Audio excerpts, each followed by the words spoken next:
Hi, everyone, and welcome to Conversational Lounge Media, where we mentor, connect, and inspire others through real life stories. On the show today, I have an amazing guest. Her name is Sharon. Every time I run into her, she's out doing big and amazing things. And the things that she's doing are very selfless, and it's always for the benefit of others. So it is truly my honor to be here today, to be interviewing you, and even just get a chance to hear your story. So Sharon, welcome to the show. Thank you so much, Trudy. Thank you for having me. Yeah, so for those people who don't know you yet, because I know by now some people already know you, maybe from, either from 40 under 40, what you're doing with organization, like so many things that you're doing out in the community. But those who haven't had a chance to know that side of you, who is Sharon? Sharon is a mom of 4 beautiful children. I am originally from Rwanda, but my husband is from Congo. We met in Rwanda when we were still in high school, got married, and found ourselves here in the U.S. Wow. So walk me a little bit into your journey, because I know you are a co-founder of a nonprofit organization, right? So what inspired you to start your nonprofit, and was that tied in any way to your own personal story? Thank you for asking that question. I was born as a refugee. My parents had fled the war that was going on in Rwanda a long time ago. They fled as kids themselves, and they lived in exile all their lives. So I was born in Kenya as a refugee, lived in Kenya until the war in Rwanda stopped. That was in 1995. That's when we went back to Rwanda. I was very young at the moment. I was about 6 years old. We went back with my parents, and I grew up in Rwanda. When I was in high school, I met my husband, Alex Ndikurugamba. He was also fleeing the war that was going on in Congo, living in Rwanda as a refugee. We met each other, fell in love, both moved to Kenya to find better opportunities since he was a refugee in Rwanda and wasn't able to live the life he wanted to live, and wasn't able to also go back to Congo. After we moved to Kenya, we went through the resettlement process, which was a process that brings refugees to different countries, and we ended up coming to the US with my husband. At the moment, we had one son. He was 1 year old. And I was pregnant, 7 months pregnant. So we were resettled in Houston, Texas. That's the first place we moved to. After we got to Houston, Texas, my story is different from other refugees. The resettlement agency that welcomed us was horrible. It was a bad experience. No food, no medical insurance. Nothing was provided for us at the beginning when we first got there. No help at all. My husband had an uncle who was living here in Iowa. He told him to move and come to Iowa because there was a better environment here. He could get a job faster. And since I was very pregnant, I wasn't able to work and help him. So we got our 2 suitcases that we had at the moment, a ticket for a bus ride from Houston, Texas to Des Moines, Iowa. And that was in September of 2009. Came to Des Moines, Iowa, 22-hour drive. We got here. We didn't have a place to live. We stayed with his uncle, my husband's uncle, that had asked us to come to move here. He had 4 children and his wife in a 2-bedroom apartment. So it was 7 of us in a 2-bedroom apartment and a soon-to-come baby. And that was the worst experience. We had fled the bad life in Africa, in Congo, in Rwanda, wherever we were in Kenya. But when we came here, it didn't feel like the American dream that we were told about. It didn't feel, we didn't feel like what we were expecting, the life we were expecting to come to. It was so different. But when we came, after we got here, things changed. Things turned for us. He tried finding a job. He couldn't get a job. I don't know why. Everywhere he applied for a job, they couldn't hire him. But one day, we walked into a church. Two people welcomed us. They didn't know where we're from. They didn't need us to be members of the church. But right after they had a small story, they were willing to help. And just like that, that evening, I remember that Sunday evening, the pastor called us and he told us, I have two couples in the church that want to talk to you. They feel like they just want to come visit you. So they came to visit us at the apartment where we were living with his uncle, my husband's uncle. When they got there, the first question they asked us was, we want to rent you an apartment of your own and we'll pay for it. Where can we rent you guys an apartment? We told them the exact apartment complex so that we can be close to family. And they told us, you don't need to provide anything, just stay in the apartment, we'll do everything, and we'll bring you to the apartment after it's done.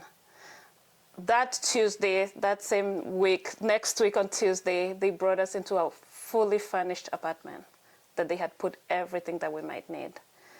Couches, TV, plates, cups, a crib for my 1-year-old, a crib for a newborn, everything. And these are people that did not know us, don't expect anything back from us. They just wanted to help. So that's how our life started here in Iowa. Mm-hmm. And I went to the Bureau of Refugee. I met this amazing caseworker that held my hand and helped me so much. Her name is Zelka. She just retired from the Bureau of Refugee. And through that experience, that's when the thought of starting a nonprofit organization that works with refugees and immigrants through transitioning, that's when the thought came.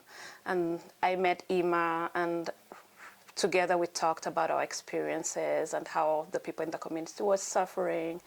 And just like that, that's how we formed this nonprofit organization. Wow, that is powerful.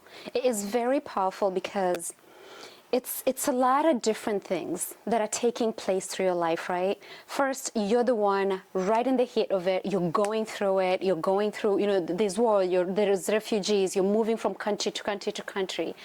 And then there's the second piece of that where it took the goodness of a stranger, someone who doesn't even know anything about your family, was able to. I mean, you and I have lived in this country. We know it's not easy to even rent your own place and afford to furnish and do all these things. But then have someone just stand there and just say, you know what, I'll find a place for you so you can raise your family, you can start your family. And the third part to that's making it very impactful, it's not just your lived experience. It's not just the goodness of someone else. It's now you're giving back. You're paying back. You co-founded a nonprofit organization that now you are that light at the end of the tunnel for someone else when they come to this country, they don't have a place to go.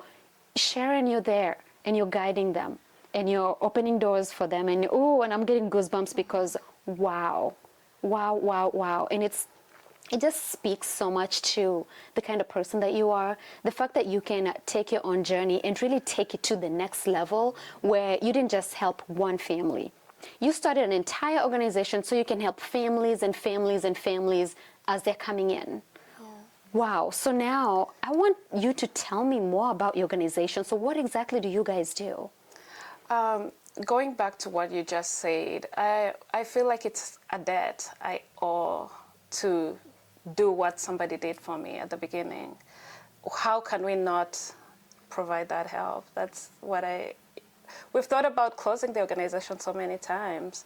It's hard, the funding, not easy, but how can you sleep knowing that there's somebody who came through what you went through and you're able to do something and you don't? So that's what has kept us going. Mm-hmm. And to answer your question, African Immigrants and Refugee Transitional Services offers services that help with transitioning. When we first come here as refugees, we are with the resettlement agencies usually for 3 months. After 3 months, you are on your own. Some resettlement agencies have post-resettlement services they offer, but usually they don't go more than a year. But Trudy, we meet people that have been here for 10 years but can still not find any resource for themselves. And this is not because they don't want to learn. It's not because they're too slow to learn. It's because of the situation they're in, the environment, the system. They come here in those 3 months, they are supposed to right away find a job for themselves, find a way to pay rent, because after those 3 months, nobody's going to pay their rent anymore. They have it's on their own. They're fighting for basic needs. So right away, they go and work for a labor company where it's too much to do and be able to go to school at the same time. So they're not able to learn the basics. They're not able to learn the language. They just focus on surviving. Yeah, it's a survival mode. So after 10 years, he still cannot speak English, still cannot find resources for themselves. They're not able to apply for the documents they need themselves. So regardless of how long you've been here, African Immigrants and Refugee Transitional Services will work with you. We provide parenting tools that we connect with parents, either new or that have lived here for a long time, and we offer parenting classes to these parents. The way we parent back home, you're also from Africa, it's way different from the way we parent here. We've had cases where mainstream organizations think that these parents are abusing their children. Yet it's the lack of education, it's not the abuse. They love their children so much, but they don't know that the systems are different back home and here. So we offer classes that teach them the right way of parenting here in the US. In those classes, we do early childhood education where we work with pregnant women. We offer prenatal care education. We encourage them to start visiting the hospital right away after they learn they're pregnant. These are women who used to birth their kids from their houses or in the village clinic. Prenatal care was not something important back then, but here we try to educate them the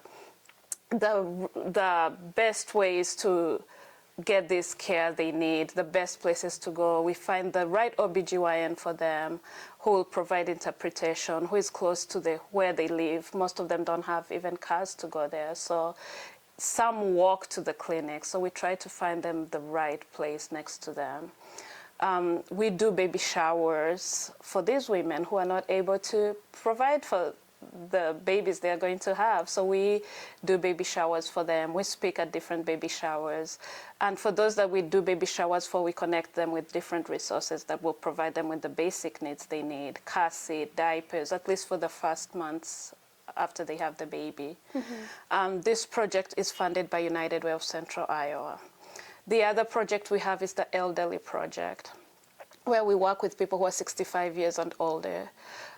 These people, the elderly people in our community, we came to realize that they're living in isolation. The only place they go to is church maybe once a week. They have never gone out of the church or home area. They don't know the community they live in. So we try to bring them together and we provide field trips to them.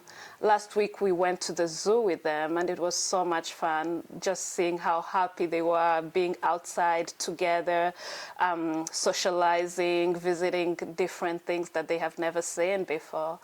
We do education with them, different topics. We cover nutrition at older age. We do financial literacy with them, just the basic. What is a debit card? How do you use a debit card? How do I check if somebody took my money? Things like that with them. And elderly abuse. So we educate them the signs of elderly abuse, whom to call if they're having that kind of situation going on. And something else we do is non-legal immigration applications. So this is anything from green cards, citizenship. We also offer citizenship classes for our clients,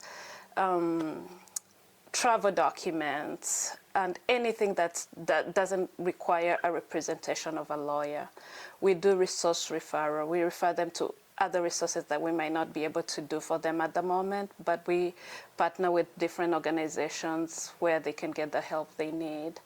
But apart from all those services that I talked about, we do not we do not say no to our clients. Sometimes they'll just walk in with mail and they require you to read the mail for them. Oh. Sometimes it's even an advert that they've been keeping it for a month and they don't want to throw it away. They're like, can you please let me know what this means? So we offer more than the services we say, but those are the main services African Immigrants and Refugees Transitional Services offers. Oh my goodness. Thank you so much for painting that picture for me. It makes so much sense because where my head is going is it's so interesting how every knowledge that we have, it's actually a privilege. It is. The fact that you know where to send your mail, you know where to, all these little things that we know how to navigate, and just realizing that there are people out there who really, they want to do all that, but they just don't know where to begin. And the fact that you're there to be that bridging gap between them, that is just huge. So thank you so much for everything that you're doing. Thank you. Yeah. Wow. And so for anybody who's watching, because I have gotten so much goosebumps and my mind is just thinking now, how can I be more involved? How can I, do more, help more? Because to your point, we tend to surround ourselves to our normal, if it's just church, home, whatever the things, but what's going on outside of our normal circles that we go to? And so yes, if there's someone like that that's listening right now and they're thinking, oh my gosh, I want to be a part of this, how can they support you? Reach out.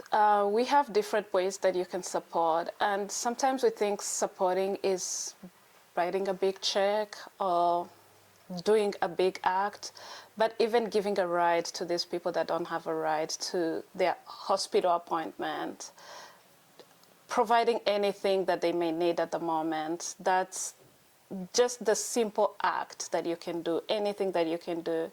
And if you want to support us, you can reach us out and we can tell you of different ways to support us, not just money-wise, but your presence as well. Yeah. Wow. And how can they reach you guys? Reach us out at our website, which is www.airts.org. Or even our offices, we are located at 3125 Douglas Avenue, and that's in Des Moines, Iowa, 50310. Perfect. Yes, just there's more, and it's such a good thing to give back to your local community, right? Because they always say a rising tide lifts all boats, right? Mm. Not just because your boat is better, when a tide is coming, not just your boat will be, all of them will be, elevated. So just by helping people around you, you're elevating everyone. So thank you so much. And keep on doing amazing things, because that's how we cross paths, because I keep seeing you out there just doing good things, genuinely doing good things. So we need more people like you. And just keep doing that. Don't get tired. Just keep doing that. We're seeing it. Thank you so much. And just like you said, I think if we learned anything from 2020 with COVID, we realized that we're all in the same boat. We are in this earth together. Either if something bad happens, it won't just come to the good and leave the bad people alone, or the poor and the rich. We were all facing the same issue in 2020. We were all scared. We were all vulnerable. So it doesn't matter what boat you're in.